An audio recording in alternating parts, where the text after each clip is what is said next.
Well, off-season, pre-season, two different things. Yeah, I guess. Well, for us, it's kind of the same thing. Right. Oh, well, I guess not. Yeah, off-season, the end of the year where you're just having a break, and then pre-season. Yeah, so I guess off-season where people just get fat. Yeah, and then pre-season true. where we start it was pre-season. Okay, let's call it pre-season. Pre-season, all right. My first week was 3, 3, and 6K, and the 6K just about killed me. I was like, oh my God. It's like, what am I doing? And then you're like, yeah, but you're running a marathon, Nev. Like, you got to bump those numbers up. I'm like, oh, all right. Someone did prove it scientifically. Oh, maybe just get like a light rain that's like a slick layer on the ground and just start like hydroplaning atop of it. Yeah, I can see hydroplaning. Yeah, hydroplaning. And hear the words and not have to really comprehend everything that was going on. But it was just that, I don't know, sort of like my white noise almost. You're getting in the zone. That's why they call it the zone. Got to get in that flow state. Yeah, exactly. It's the flow state. It's the zone. That's what we do in endurance sport. That's right. Like you got to get into it for a long time, not think about anything, and just go.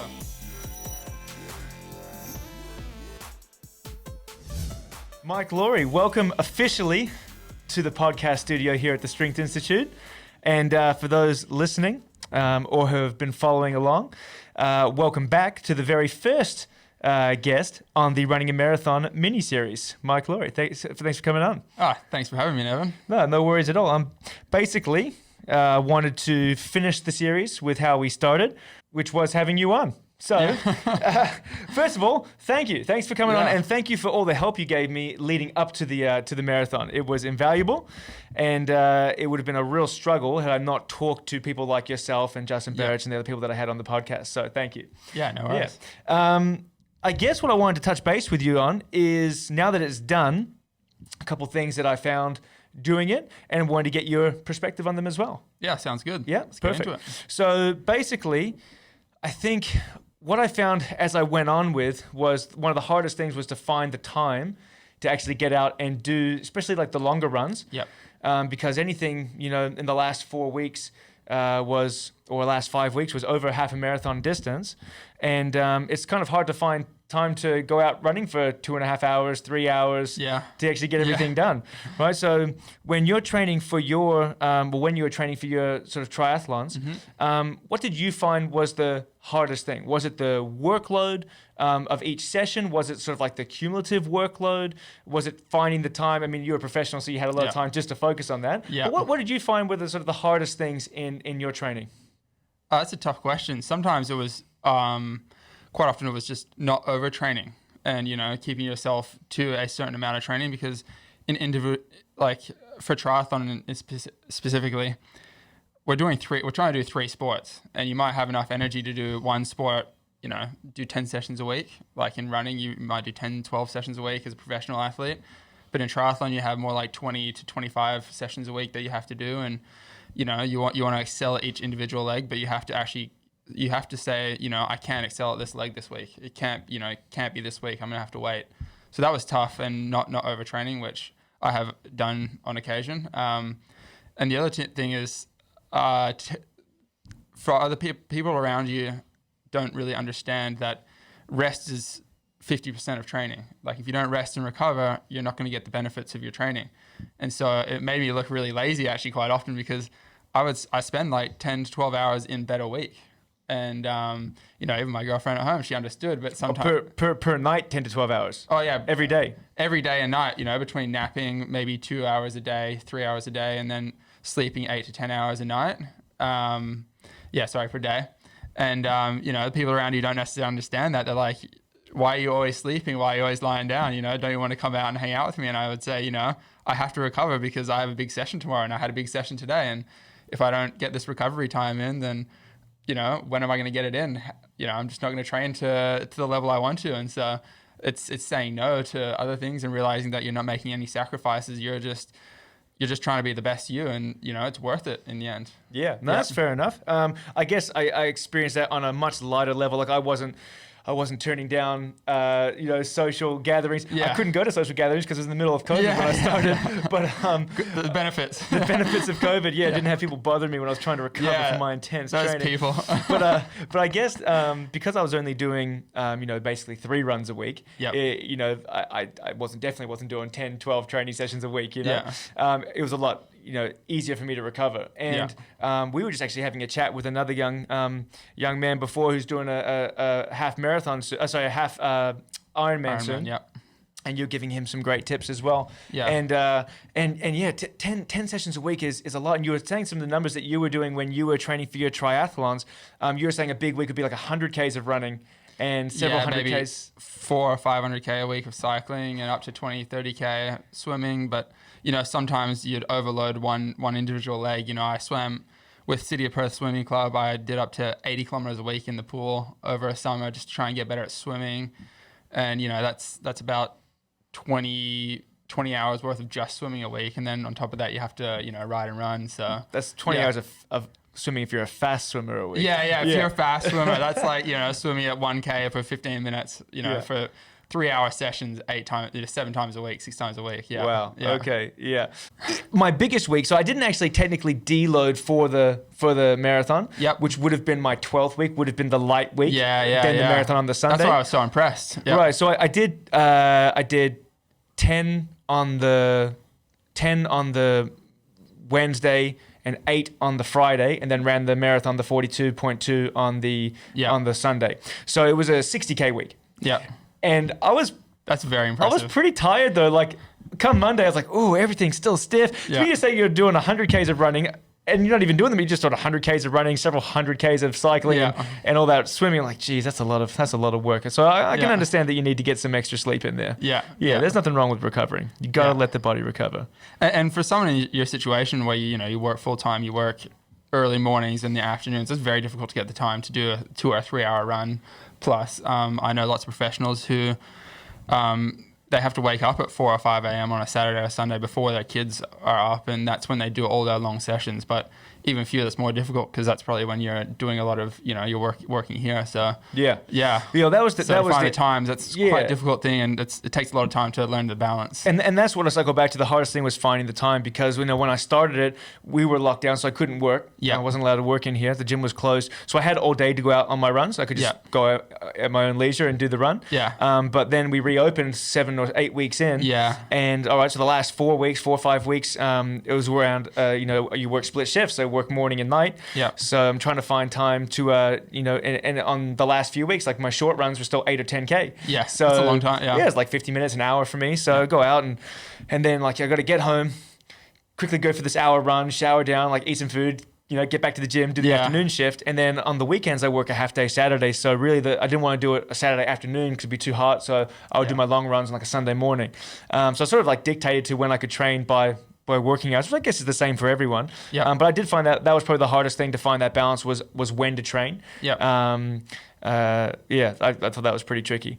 What I thought was interesting and came as a bit of a surprise was how quickly my times did start to improve just with the running. Yeah. Do you know what I mean? Like I didn't get like technical coaches or anything like that. But I thought that having no base or background really with running, I would struggle for longer. But it seemed to go not too poorly. Like after the first 3 weeks, and you start to get into a rhythm of it. It's just like, all right, this is my run now. I'm just going out and do my run and sort of found like my own rhythm, I guess. Yeah. Which is interesting. I think one of the longest things that it took to really get super comfortable with was pacing myself. Yeah. So I would look down at my Garmin Instinct GPS watch, and I had my pace set. And the first probably month, I would be looking and I'm like, all right, just cruise, like just hit a rhythm and cruise. Yeah. And I'd look down and I'd be like 5:30, all right. And I'd look up and be like 6:15. I'd look down and be like 5:45. Look, it'd be like 6:30. I'm like, geez, I can't keep it steady. Yeah. Like I must look like I'm just doing sprints and then jogs out there. I felt like I was running real smooth. Yeah. So is that something that you struggled with when you first started, or does that come pretty natural to you? Getting a good I feel rhythm? like when you first start, it definitely is something that you struggle with. You're trying something new, right? So you're gonna have ebbs and flows, and but as time goes on, you definitely get used to it. Like I know I can go out and run an easy if I'm going to go do an easy 8 or 10K.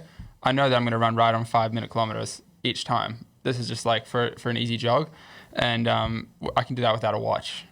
And I will be plus or minus 5 seconds per kilometer. Really? Yeah. On any given course, whether it's got hills or no hills. Wow. Pretty much every time, and I know when I'm in good shape for a race, and I do my easy runs, leading into a race.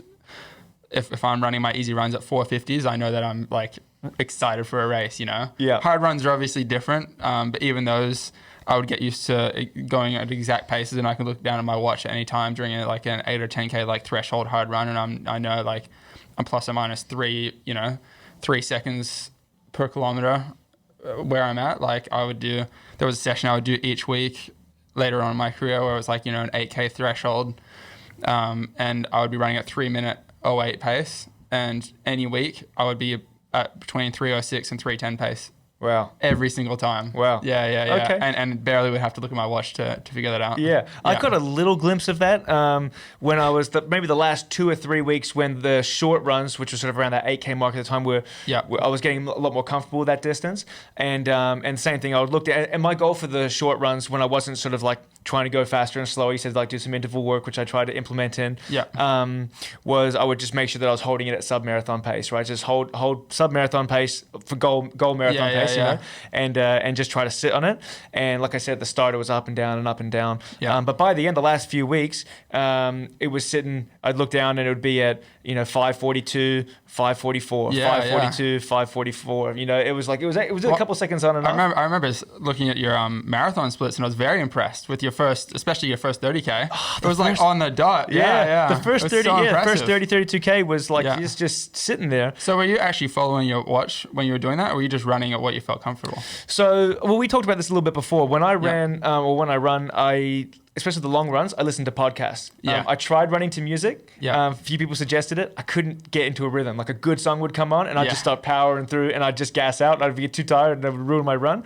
So I stopped listening to music, and I listened to podcasts. And I didn't have to like listen deeply. It would just be, as long as it was a podcast where they're having a good conversation and I could just sort of zone out and hear the words and not have to really comprehend everything that was going on. But it was just that, I don't know, sort of like my white noise almost. You're getting in the zone. That's why they call it the zone. Got to get in that flow state. Yeah, exactly. It's the flow state. It's the zone. That's what we do in endurance sport. That's right. Like you got to get into it for a long time, not think about anything, and just go. And so that's what I would try to do, is just listen to these podcasts and get into the zone and just sort of sit on the pace. And on the marathon itself, I was feeling really good. So I do check the watch. Like I think the lap was set to every kilometer. It would beep, and I had one of my displays showing my overall average pace, and then I had the other one showing my current pace. And so I would sort of more or less just be looking at the current pace, because I was trying to keep them all pretty consistent.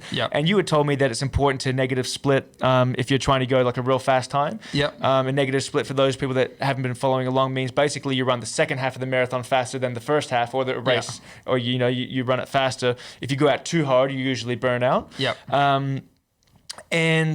And I definitely did not negative split on my marathon, so I was a little disappointed. But the first 32 Ks were basically just sitting at that 5:45 mark, which was sub 4 hour pace, and I was like, "Yep, I think I got this." And then the last 10 just sort of smacked me right in the face. It gets everyone. The last 10 smacked me in the face. Now I'm not sure that I went out too strong, because I felt really comfortable holding that pace. I think that maybe I just did not have enough preparation time in 11 weeks to really... To your credit, I think if you had 1 or 2 taper weeks, I think, 5:45 was obviously your marathon pace. There was a good pace to sit at, and, if you had, had the extra week of taper, an extra week or 2 of training and another week of taper, you for sure would have been able to sit at that.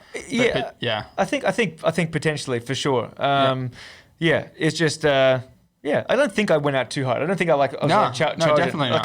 It felt very maintainable and comfortable until that last 10. There was a bit of a headwind. The way I set it up was that I got dropped off at Hillary's Boat Harbour, and I basically ran from Hillary's Boat Harbour to Burns Beach, and then to Hillary's to Burns Beach, and then and then finish at my house, which is basically 42.2 exactly to my doorstep, about 10 meters past. So I was like, all right, so I'm going to do that. Because then if I get to 32, if I get to 28 and I don't think it's going to happen, I can just turn around and I'd end up at my house anyway at the 32K mark. But I felt like if it is on, I'm in the position where I can just keep going, and I'm going to end up in the good spot, not like 10 Ks away, where someone's going to come pick me up because I'm tired.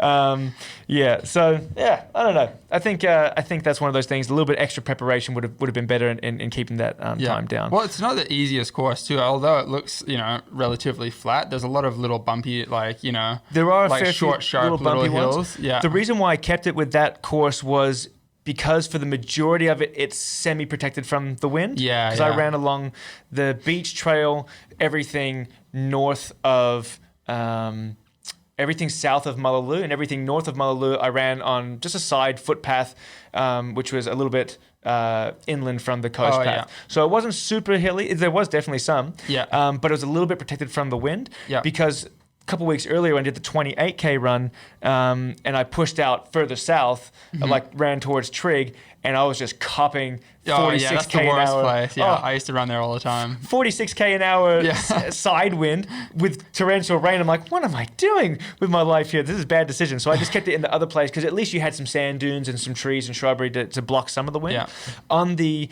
In hindsight, I probably should have gotten dropped and started at the Burns Beach end because there was a slight northerly wind. It was about a 16K an hour northerly.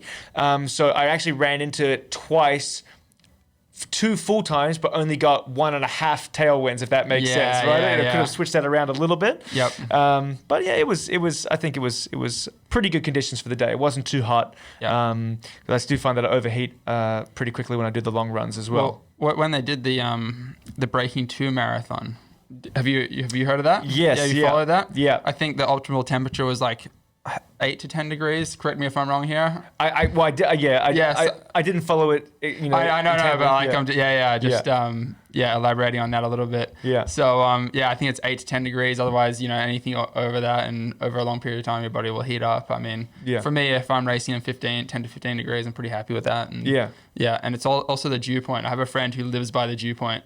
The dew point, like how humid it is too. Oh right. Yeah. Okay. Like you're gonna run a lot better on some days that are a lot less humid than the day that is humid, even if it's really cold. Yeah, right. That's really interesting about the humidity. So that would just be because when it's really humid and there's a lot of moisture in the air, you're not evaporating the moisture off of you as efficiently, right? So that's the cooling mechanism of sweating. Yeah. So I mean, I don't really live by this because I just race and train to the day most of the time. But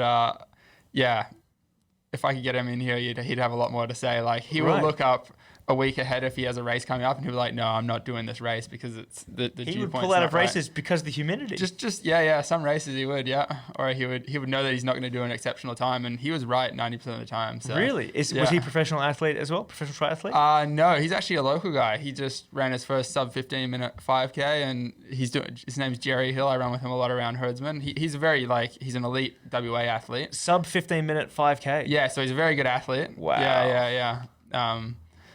But yeah, he lives by the humidity rules and the dew point, and he always tells me what's coming on. So okay, yeah, interesting. I can now appreciate that. Yeah, I didn't take any note of the humidity when I was running. Yeah. What I did find, I think, just like cycling back to it was heating up being an issue. So talking to Ian Dunnigan, who's a sleep scientist who does the ultra marathons and normal marathons, he said, in terms of a biology and what does he call it? Chronotypes.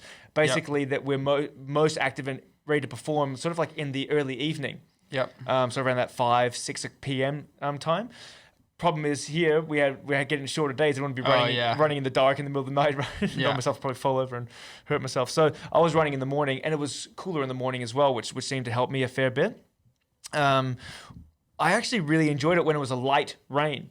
Yeah. A light rain really just kept me cool. Like obviously the heavy stuff was a pain in the butt, but a nice light rain was a little misting. Misting was good, I can't remember. I remember reading about this one day, and I can't remember the exact science behind it, but apparently a light rain is actually perfect for running because it's something to do with the evaporation off the ground and along those lines. I can't remember the exact science, but I recall that it is better for running. Yeah, okay. Someone did prove it scientifically. Oh, maybe just get like a light rain that's like a slick layer on the ground and just start like hydroplaning atop of it. I can see hydroplaning. Hydroplaning. I don't think I was running that quickly, but it was not too bad.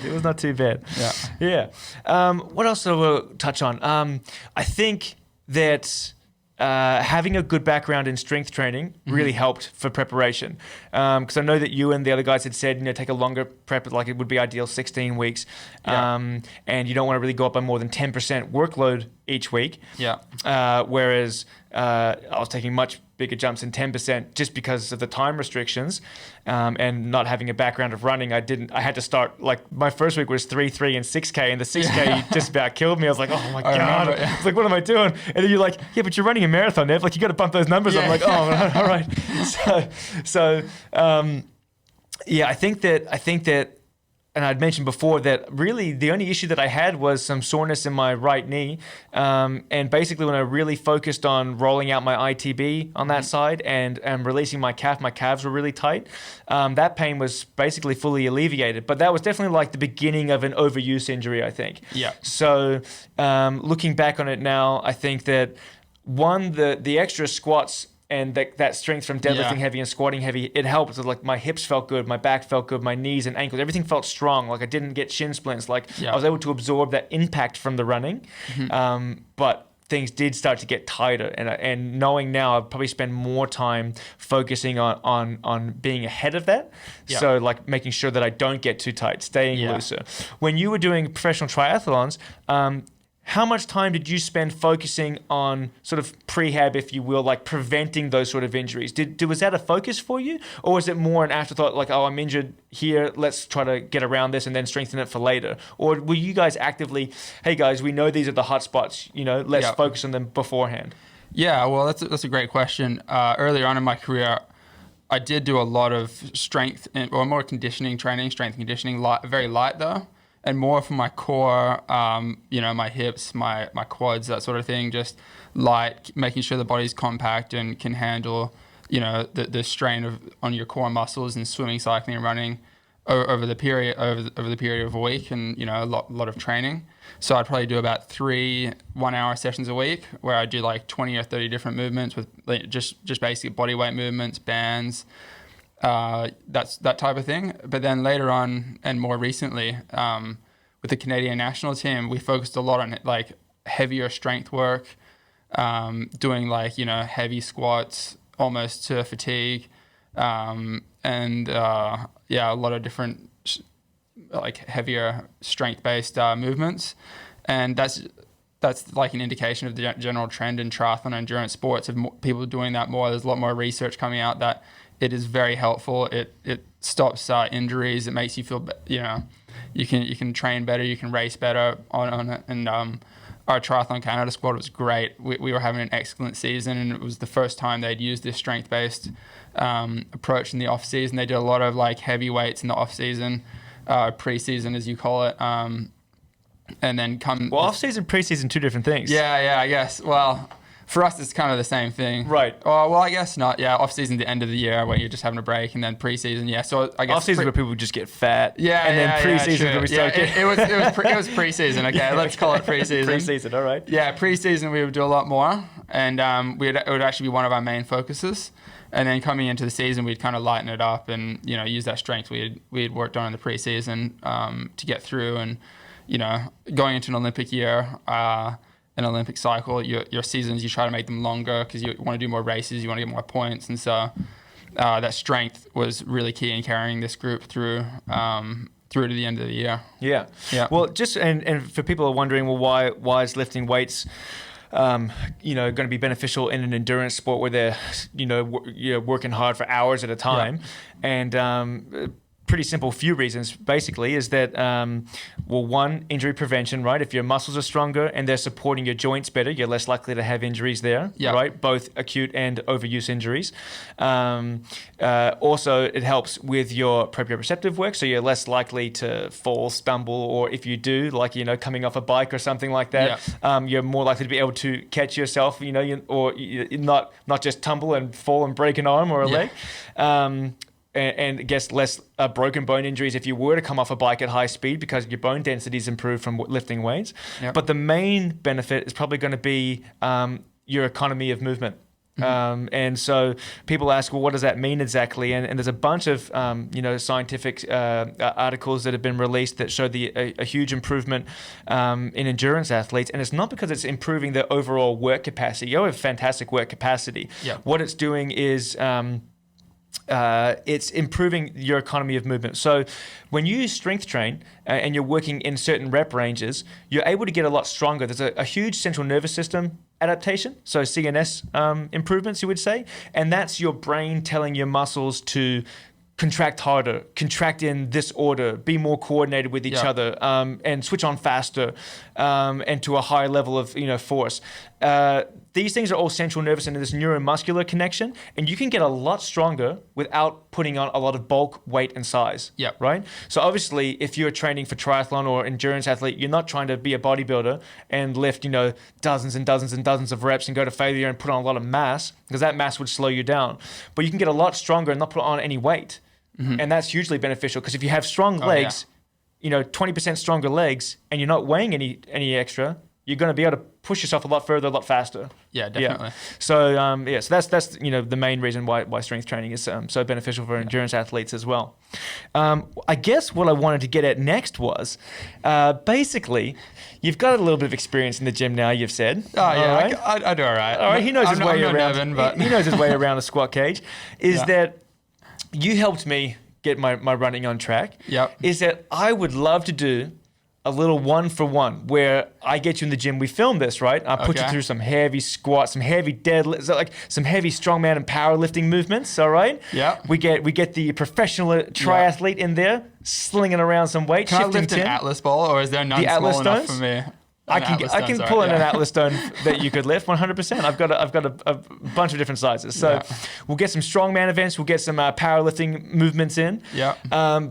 In return, I think you and I would go out and we do some sort of you need to show me what some actual running speed is, some I don't know, what would be a tough session for you? A tough session. A tough running session. VO2 max sessions are the hardest sessions. All right. So what is a VO2 max session? So it's basically, it's running for, what I would do is like 800 meters around a track as hard as you can. 5 times in a row with a 400 meter jog recovery. So it's equal intensity to recovery, and you're just going as hard as you can from the start. And basically by the end, you're you want to throw up, you want to, you just want to pass out. And sounds terrible. Yeah. Hey, so 800 meters hard, 400 light. Yep. 5 times or something. 5 or 6 times. 5 or 6 times. It doesn't sound like much because it's not long, but it'll be about the hardest session you'll do. It sounds incredibly long and very tough. Yeah. All right. So, or I could give you one that's more down your alley a little bit more. I'm just trying to think, because if we do this together, all right, the problem is that you're going to be finished and you're going to be waiting half an hour for me to get done. Do you know what I mean? Yeah, it could be. What it could be. So, what is there anything else? Because look, it's not off the table. If you think that that's a tough session, I'm down to give it a go. But what else would you do that would be challenging that we could do at the same time, and you could just sort of jog it and laugh at me while I'm struggling through it? There is another session I really like, which I call maximum aerobic velocity shuttles, and so it's basically 100 meters at a pretty solid pace. Yeah. And then 50 meters, equal time to whatever you just done there with 100 meters. And then you just repeat that for 5-10 minutes. So it's 100 meters on, 50 meters off. 100 meters on, 50 meters off. I'm down for this one. This sounds much more up my alley. Yeah, and I think you can do this. And I think, all right. So 100 on, 50 off. Yeah. And the 50 is just equal times. Equal times, basically. Are we sprinting these 100s? Pretty close. Pretty close. Pretty close. Because I would do them in I think my times were about 15.5 seconds to 16 seconds. So not all out sprint, obviously, but for some people, pretty solid. Yeah. And then 50 meters off in 16 to 18 seconds or something. All right, so we down to try this then? I'll put you through some heavy strongman and powerlifting movements. Okay. Give you a little bit. What are you putting me through? Give me a few examples. Ooh, well, look, we got to do some squats, but you know what? You've done squats before, so I want to take it up a notch. We're going to get maybe some accommodating resistance, get you under some chain squats, or some banded squats. All right. We'll do some sort of deadlift variation, and then we'll also do some strongman. So we can give you a go with the Atlas stones, but we'll definitely put you under the yoke, all right? Which is, again, you're picking up that big device on your shoulders and going for a walk with it, all right? So we'll pick 3 to 4 good, tough exercises, give you a taste of what it's like to be a strength athlete, and then you're going to take me down to the track or to a park somewhere, and we're going to then do this 100/50 for 10 minutes worth. 10 minutes until I pop. Perfect. All right, 10 minutes? I'm down. All right, this sounds good. Stay tuned for this video, guys, because I'll make a nice montage video of probably me with my head in a bucket. I'm going like this by the end. I'm going to do some Rocky running up the stairs. That's it. Well, maybe we'll do a two-part series. We'll do a two-part series. We'll do, a professional endurance athlete trains like a strong man, and then we'll do washed up strength athlete trains like an endurance athlete or Yeah. something like that. All right, I'm down. You're already halfway there. You did a marathon. Hey, You're the only one who's done a marathon here, Nevin. I've put on 5 kilos in the last 6 days since running that marathon. That's taken me 10 years to put on 5 kilos. Oh, so. mate, I'll show you how to put on 5 kilos. We'll have a third video. We go eat food, and then we'll film that too. Sounds good. Perfect. Well, Mike, I just want to say thanks again for all of your help in the lead up to the marathon. Like, it really was invaluable. Like, I couldn't have scheduled out and planned everything as I did without the advice from guys like yourself. So I really appreciate that, and I'm really looking forward to these next 2 videos. Yeah, me too. Awesome, mate. Thanks for coming on. Thank you very much, Nevin. And we'll get a date planned. Sounds Awesome. good. Guys, thanks very much for tuning in. If you haven't already, hit the like and subscribe button. This is the final episode of Running a Marathon, but we'll be back with some side videos soon. Awesome. Cheers. Cheers.